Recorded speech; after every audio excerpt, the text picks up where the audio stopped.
আমরা আসলে সমাজে বসবাস করি এবং বাংলাদেশের রাজনীতি নিয়ে অনেক চিন্তা করি।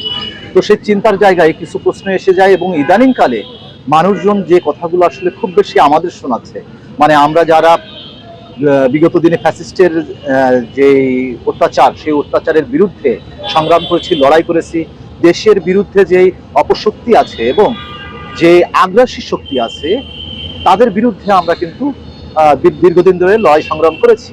তো সেই জায়গা থেকে 5ই আগস্টের পরে যারা মানে চিন্তার মানুষ, চিন্তাশীল মানুষ, হয়তো বা তারা রাজনীতি করে না, তারা আমাদের কিছু প্রশ্ন রাখে।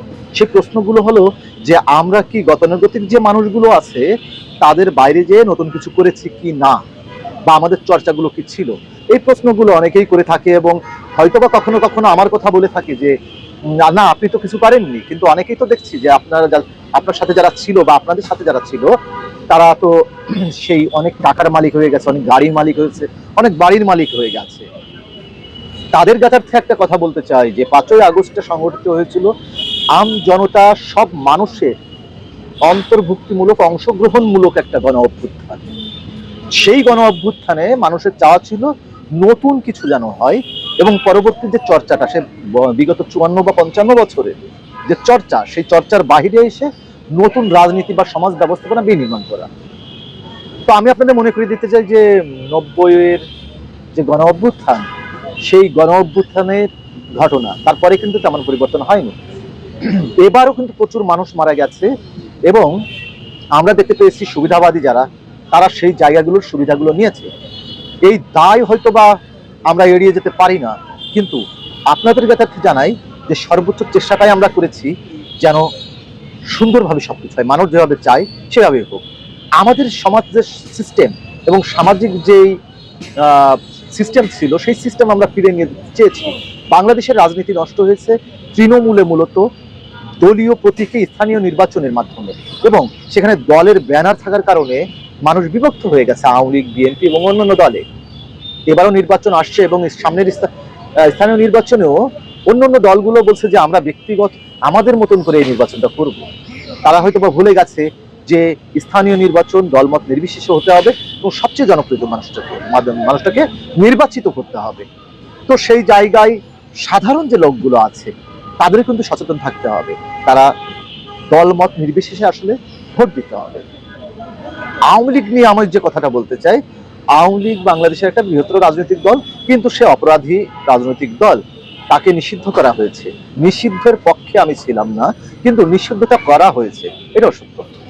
আমি চাই যে যারা সে সময় অপরাধ করেছে, আপনারা তো এটা বলতে পারবেন না যে বিগত 17 বছরে কোনো অপরাধ করেনি। অবশ্যই করেছে, অবশ্যই অপরাধ করেছে, কিন্তু আপনি খেয়াল করলে দেখবেন 5ই আগস্টের পরে একটা বড় গোষ্ঠী আছে যারা নিজেদের সুশীল দাবি করে, যারা নিজেদের প্রগতিশীল দাবি করে, তারা কিন্তু টোটালি বাংলাদেশের বিরুদ্ধে গিয়ে আওয়ামী লীগের পক্ষে বয়ান উৎপাদন করার চেষ্টা করেছে। এটা কালচারাল ফ্যাসিস্ট যারা, যারা রাইটার নামে, শিক্ষক নামে, গায়ক নামে, শিল্পী নামে, নানান নামে তারা সামনে এসেছে। তো আমরা আসলে কি চাইছি? আমরা যেটা দেখতে পাচ্ছি যে এখন পর্যন্ত সেই অপরাধীদের বিচার করার জন্য যে ধরনের পন্থা অবলম্বন করতে হয় সেটা করা হয়নি। এদের শাস্তি এখনো হয়নি। আমার কথা ছিল যে এই গণহত্যার জন্য বিচার করতে হবে। এই গণহত্যা বা 5ই আগস্টের পরবর্তীতে প্রচুর মিথ্যা মামলা হয়েছে, অনেককে অপরাধী করা হয়েছে যারা আসলে এর সাথে সম্পৃক্তই না। তাদের নামে মামলা না করে প্রকৃত অপরাধী যারা, তাদের নামে আসলে মামলা করা উচিত ছিল এবং তাদের বিচারের ব্যবস্থা করা উচিত ছিল। কিন্তু সেই জায়গায় দেখতে কি হয়, যাদের হাতে টাকা আছে তাদের কিন্তু অনেকে সেফ এক্সিট করেছে, তাদের অনেকেই এখন পর্যন্ত সুবিধা দিচ্ছে, তাদের কিছু হয়নি। বড় বড় গ্রুপ কোম্পানি যাদের প্রচুর টাকা আছে, সেই টাকাওয়ালা মানুষদের কোনো বিচার হয়নি, বিচার করেনি, তারা এখনো বাইরে আছে। এদের বিচার করতে হবে। কোম্পানি ধ্বংস হয়ে যাবে কেন? রাষ্ট্র ব্যবস্থাপনা আছে না, তারা কোম্পানিগুলো ধরুক না। যারা আওয়ামী লীগের নামে হাসিনা লীগ তৈরি করে এই দেশে একচেটি আধিপত্য বিস্তার করেছে এবং মানুষের ক্ষতি করেছে, তাদের বিচার করতেই হবে। যদি বিচার না হয় তাহলে এখনকার সময় যে লম্পটগুলো আছে, যারা 5ই আগস্টের পরে গাড়ি বাড়ি টাকা পয়সার মালিক হয়েছে, তোমরা কিন্তু রেডি থাকো, তোমাদের ভয়ঙ্কর বিচার হবে এবং সেই বিচারটা ওই অফিস শক্তি ফিরে আসবে। আওয়ামী লীগের রাজনৈতিকভাবে বাংলাদেশে ফিরে আসা কখনোই সম্ভব না যদি এই অপরাধীদের বিচার করা হয়। যারা আওয়ামী লীগের সাপোর্টার তাদের তো আমরা বাদ দিতে পারি না, তারা তো এই সমাজেরই অংশ, তারা রাজনীতি খুঁজে নেবে তাদের মতো করে। কিন্তু যদি সেটা না হয়, যদি রাজনৈতিক দল হিসেবে বিএনপি সেই একই ধারা অনুসরণ করে এবং সুবিধাজনক অবস্থানে যায় এবং অতিরিক্ত সুশীল হয়ে যায়, তাহলে ভারতীয় যে আগ্রাসন ছিল এবং বাংলাদেশের যে হিন্দুত্ববাদের উত্থান, সেই উত্থান আটকাতে পারবে না। পাশাপাশি এই যে রবীন্দ্র ধর্মের লোকজন বা অন্যান্য শান্তিনিকেতনের লোকজন, তারা যেগুলো বলছে, তারা আসলে কিন্তু এই এসপিওনাজ বা এজেন্সির মেনটেন করে তারা কাজ করে। তো খুব অল্প সময় তারা কিন্তু ফিরে আসবে, অলরেডি মিডিয়াতে তাদের উত্থান হয়ে গেছে। তাহলে উপায় কি? উপায় হলো যারা সুস্থ চিন্তার মানুষ তাদের আবারও একত্রিত হতে হবে এবং রাষ্ট্রের জন্য কথা বলতে হবে।